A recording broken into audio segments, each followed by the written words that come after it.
What's up, everybody? It's your boy Lil Donnie from the Wild Bunch. Make sure you subscribe, like, and share these videos. And make sure you go get my book, Wild Bunch, The Dimensions of a Brownsville Millionaire, out now on Amazon. Listen, today we're going to talk to one of the homies, official Brownsville OG. You know, everybody know him in the town, you know. He always been 100. You know, I know everybody, so I try to bring them on just to drop a little knowledge, because I always want to give back, man. Like I said, some of these stories we talk about, it sound like we just want to give back to the youth and let them know we don't want you to go through these things that we went through, you know? Getting locked up and going to prison. It's like when you shoot somebody, you're not thinking about the dudes in there that's going to be trying to take your butt and take your food, and you know, you shoot somebody, you giving up your freedom, your kids, and a lot of you guys is young, 16, 17, and y'all not even ever to have kids. Y'all going to jail. When you go to jail at 16, 17, when you go up in these Attica and Comstock, these guys is playing for keeps. They don't got nothing to lose. You know, you don't want to think about that, guys. When y'all, before you shoot somebody or pull out a gun, you know, the police ain't playing. You don't got no wins against them. A lot of y'all don't have no money to, you know, you don't got no money. You know, where you going? They own the whole, you know, the world is theirs. Where you running to? A lot of y'all, you know, I heard T.K. Kirkland say, man, you shouldn't even have sex if you ain't got $25,000 in your pocket. You know what I mean? So, you know, it's real out there with some of you guys, you know, a lot. You just got to do better, man. We got to do better. Stop killing each other. Stop going to the streets, man. Try school. Try going to school. Try doing the right thing, man. I'm telling you, I started out as a young dude thinking that's what it was all about. But I'm telling you, the streets don't love you. The streets don't love you. Your family don't got the money to be sending you and paying for phone calls. You know, if you shoot somebody, their family is hurt and they die. And now you sitting in jail. And it starts straight from when they lock you up in the precinct. You gonna know you in a different world, because now, if they don't feed you in there, how the hell you gonna eat? They gotta feed you. So if they gonna say when you eat, you hungry, you waiting for Dave. Bullpen therapy ain't no joke, you know what I mean? So you gotta make sure you stay off these streets, man, because it ain't about nothing. Please, guys, stay off the streets. I'm gonna talk to one of the homies and bring him on. We're going to get a good interview with him and see what he got going on. And let's hear some of his stories. Let's try to get him on the line. Let's see if we can get him online. Make you subscribe, like, and share these videos, everybody. Comment.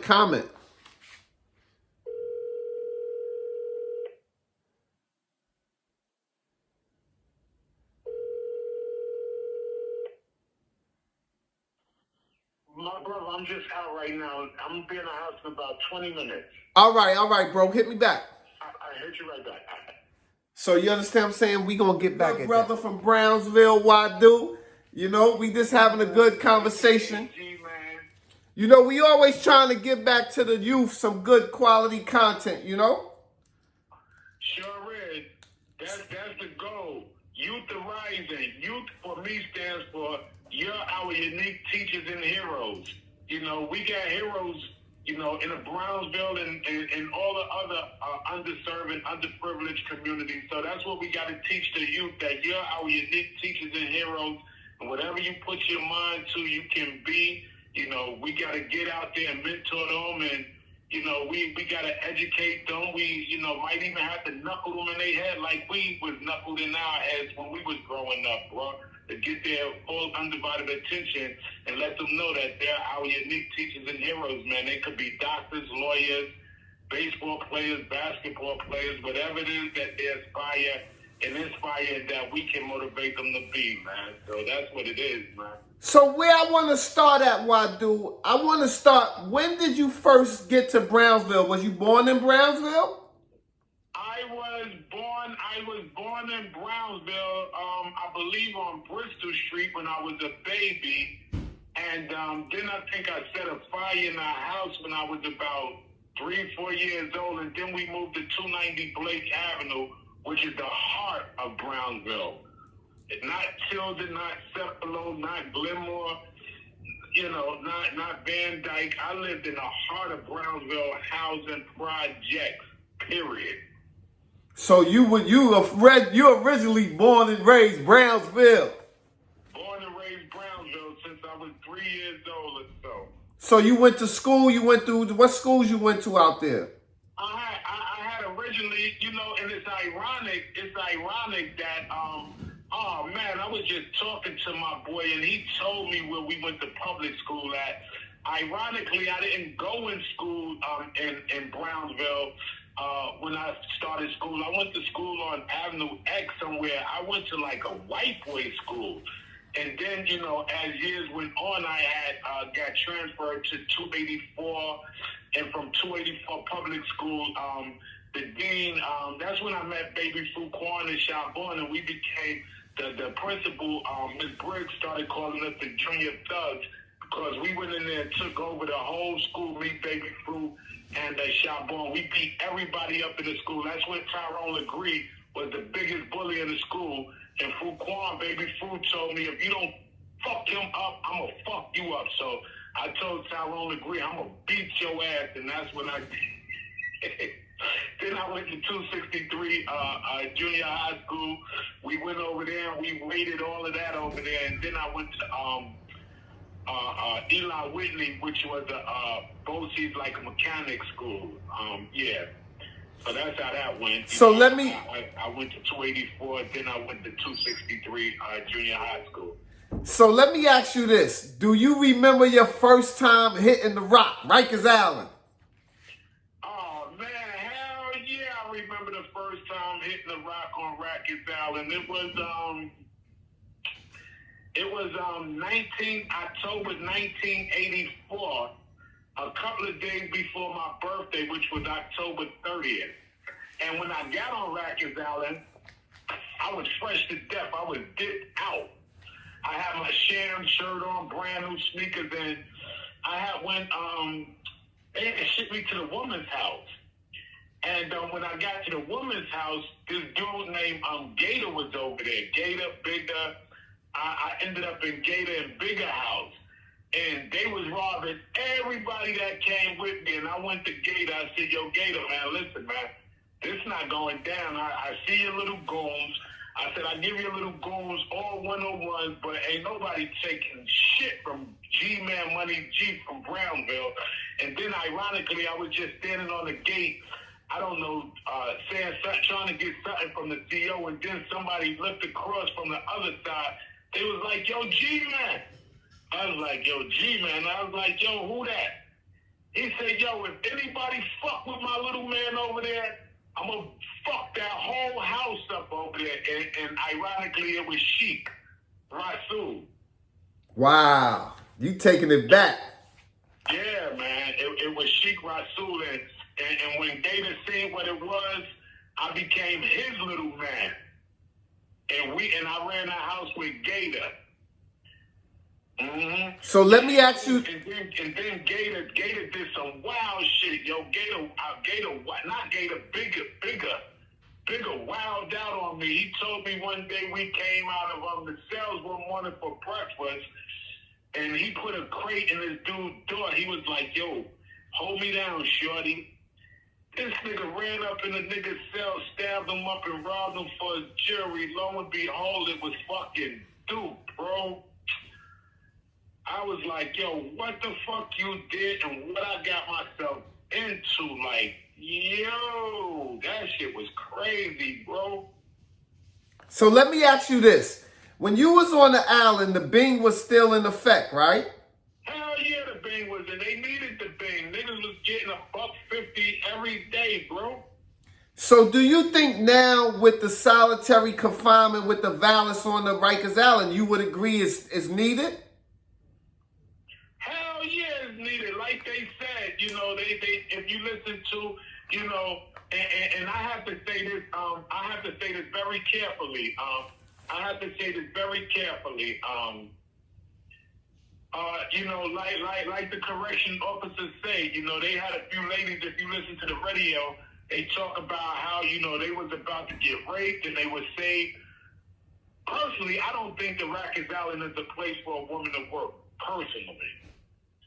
I wouldn't recommend it for a female to work there. I've always said they were out of place working there, but, yo, listen, man, you got guys, man, that got 100 years, 2-3 lifetimes. Like, they ain't got nothing to fucking lose or nothing to live for. So to allow them to run around reckless and, you know, to keep continue to doing what they're doing, and there's no segregation or no confinement for them, like, yo, that's just a weapon of mass destruction, bro. You know, for people that come there with minute crimes like, you know, petty larceny and, you know, misdemeanors, like nah, they really need that solitary confinement, bro. All it, you know, in all honesty and not being biased, bro. They need that shit, bro. So let me ask you this: when you was on the island, what was you there? Was you there for doing a year? Was you just going to court? Did you go up north? Well, I was going to court because and I got locked up again in October 1984. I was running a whole woman's house. I could get you hit from the woman's house to the Fort building. That's when Blacko, AJ, Ike Livingston, all of them, Gordy will tell you the story. When I came to Rikers Island, he thought he seen the second coming to Jesus Christ when he seen me, bro. Ike from Langston Hughes, Tislam.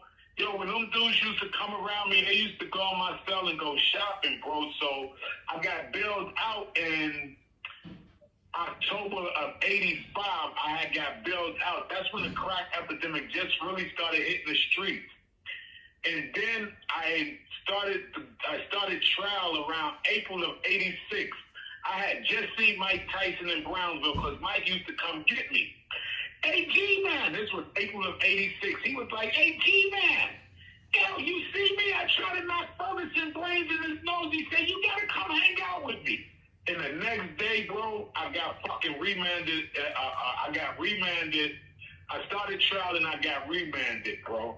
And that's when I went upstate in 1986.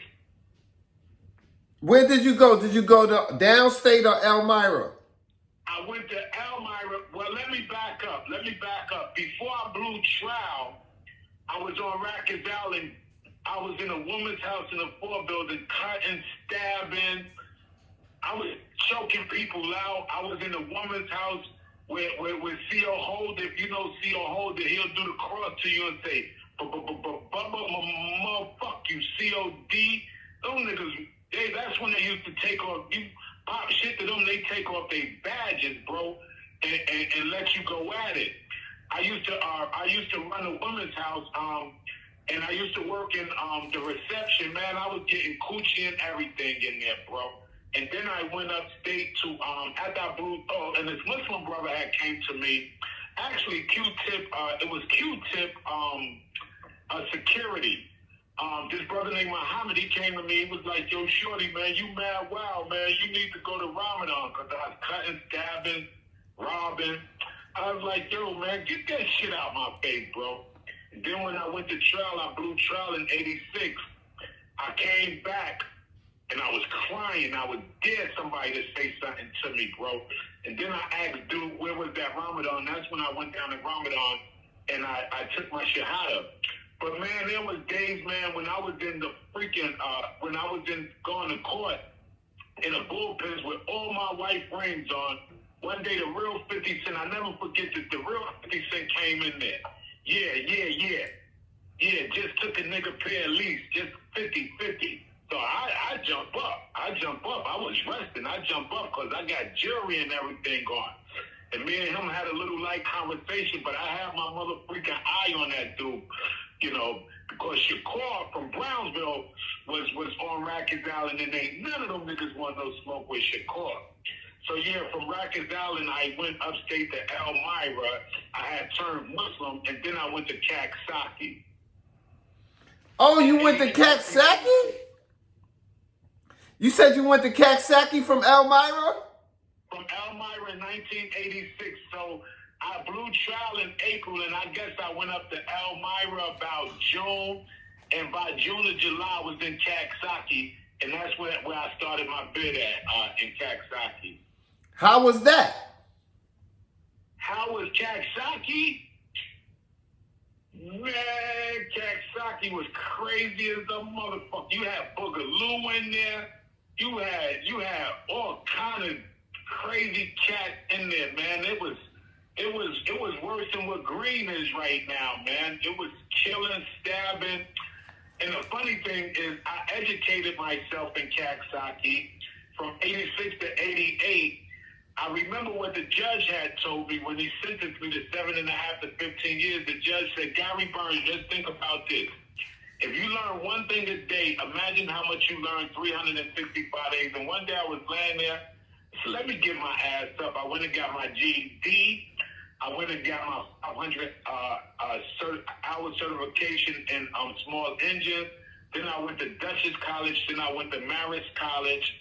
You know, so I educated myself while I was behind bars. And then I came back. I was the teacher's aide for Ms. Byrne. And then when I left Kaksaki, I went to Attica because I had got married in Kaksaki. So they shipped me to Attica so I could have conjugal visits. When I got to Elmira, bro, Boogaloo and them motherfuckers took over Kaksaki, bro. Yo, and I'm in Attica.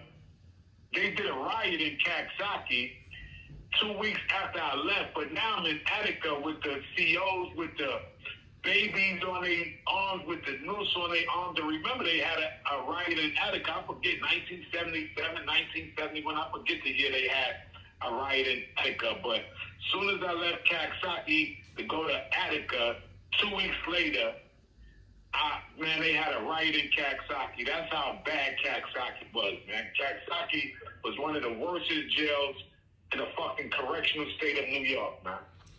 So what I want to ask you now, because the goal is to give the positive to the youth. Knowing that you've been through all of that, what would you tell a young brother that's in the streets right now and about to pull his gun out? What will I tell a brother that's about to pull a gun out? I would tell a brother that about to pull a gun out, when you get caught and you go to court, no, actually, let me back up. When you get caught, because you is going to get caught, you seen how they tracked that dude from fucking, what was that Burger King killing? Where that guy shot the girl in Burger King and they traced his ass all the way back to Brooklyn, whatever. Before you pull that gun out, just remember, when you get caught, the first thing you're going to say is, oh my God. That's the first thing you're going to say. So you don't want to do it. That's a good message. You don't want to do it. But what I want to, because I like to bring this thing full circle, and you definitely a positive influence in the neighborhood right now. Can you tell the people what you're doing now to let them see how all that stuff didn't deter you from the right track? Well, one of the things that I did while I was incarcerated is I didn't allow myself to become institutionalized. Let me just back up a little bit. And what I mean by I didn't allow myself to become institutionalized, because I had a very good imam, and he taught me everything that they do the opposite of. So, in other words, if the bell rung at 6 o'clock for count, be up at 5 o'clock. If the bell rung for chow at 1 o'clock, be ready at 12 o'clock. So everything that they did, I did the opposite of. And he also taught me, do not rely on your people, because what causes recidivism, when for guys to come back and forth and back and forth to jail, what's the cause and effect of that is, for example, let's just say an individual is in jail. And his family is sending him everything he needs. What you get, a 40-pound package a month, you get towels, you get sneakers. And when a family member is constantly sending the person these packages and the person becomes dependent on that, when they come home, they forget the basic thing because they're so dependent on their family sending them things. So they forget the basic fundamentals of how to go buy toilet paper or how to go buy toothbrush and toothpaste. And that's one of the things that my imam also taught me. Do not become dependent on none of that. Get your own toilet paper, get your own toothpaste, get your own. So brothers become institutionalized, and that's what I did not allow myself to do, become institutionalized. So what happened is when I came home in 1992, I went and got a job doing construction, and I saved up my money. And so a store became open on Rockaway in Livonia, 702 Rockaway, and Basilio from the pizza shop. I walked in there one day, and he said, "Hey, Wadud," he said, "my man Wayne left the store, the pizza store." He said, "Go get the store." I said, "Huh? Go get the..." He said, "Go get the fucking store." I said, "What?" He said, "I ain't going to tell you no more." So I'm trying to think of, well, what? I got to do it because Basilio said, "Go get the store." So I thought about it. I said, damn, what could I put in that store that's not right here in the hood? Came to me, a record shop. No one has a record shop. The only record shop is on Pickens Avenue. So I got the idea to do Soundbuster Music Records and Beepers. So my store was a record shop, beeper store, clothes, etc., etc. So one of the only black guys, one of the only first black guys that owned the business outright in Brownsville. So from owning a business, I started working with AZ. I started going around the world working with him. I got AZ, his deal with Quiet Money Records, with Kid Dog Massenberg, who I seen in Miami one time. And I said, "Yo, Kid Dog, Assalamu alaikum. AZ need a home." He said, "You know where I'm at." AZ took the business plans up to Kadir and got the business deal. And when he got that business deal, I hung out with him a little while longer, and then he went and got Clip and all them other gangsters, and I kind of faded out. And now I'm an entrepreneur. I own my own construction company. I own a nonprofit organization. I have a real estate office on 30 Wall Street, the Bentley Group Ltd.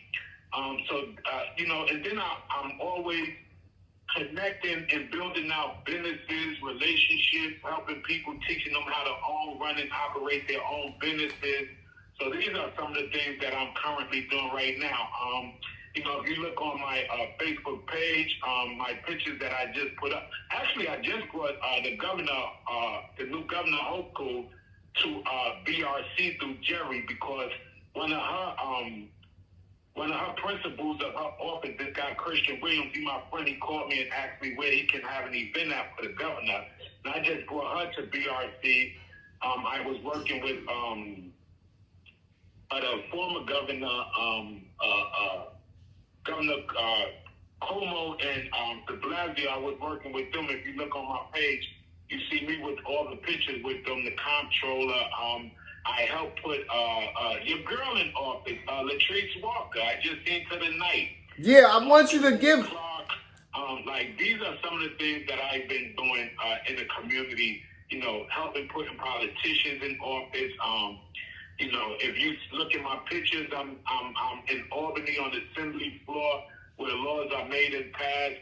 The majority of leader was talking to me one day. He said, "Mr. Gary Wadud Burns, what you prefer to be called?" Wadud. I almost passed out, man. That's what I want you to... That I'm doing positively, in the community. Currently, I have a 4-story brownstone house here in Bed-Stuy. So these are some of the things that I'm doing right now currently. All right, I want you to give the people your Instagram and stuff. Give it to them. My Instagram is Gary Burns 1024, and my Facebook is just Gary Burns. I think 125, but it's with me with an overloaded cuteness little baby, Gary Burns.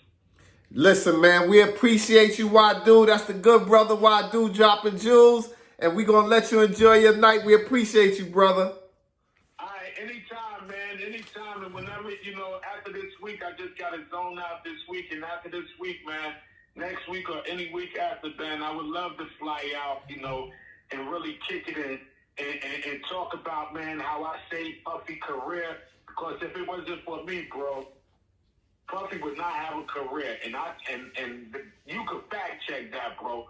Because, when my boy Tut came to the store that I owned on Rockaway and Livonia, and gave me a book, it was autographed, 2 Tuts, Stay Wise, God Bless, from Puffy. And when Tut called my store, bro, 15 minutes later, I was talking to Korok. That cut hair at the door. Man, when I looked up, it was a car pulled up with 1,000 antennas. I said, yo, that's the motherfucking feds, bro. I ran in the back, dumped all my weed. They came, they see me dumping the weed. They said, we ain't come for that.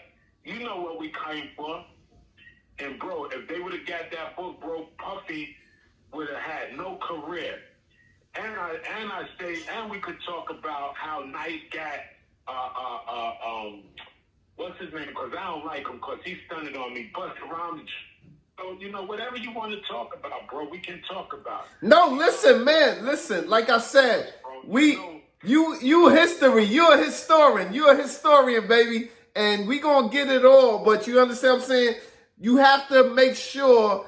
I want to make sure that you get your love. When we do this, this is because you're a real dude. You're official Brownsville. Mike Tyson is about to come out here on the 24th. I want to definitely try to get you here while he's here so we can all chop it up together. Because get me there because, dude passing through Brownsville, and I didn't even know I had feelings, man, but dude passed through Brownsville, bro, and he don't even check in with me, bro. He called me to come see him in Indianapolis 3 times when he was locked up. The first time I was on a personal visit with him. The second time I went to do Juma for him with the Muslims. And the third time, bro, when he came out of jail, I was right there, bro, to greet him and go to the masjid with him and support him against Don King because he didn't need Don King, bro. I was right there with him. That's the kind of motherfucking dude I am. I was going to see Born Son and all of them dudes when they was locked up. Jeff to the left that got killed, man.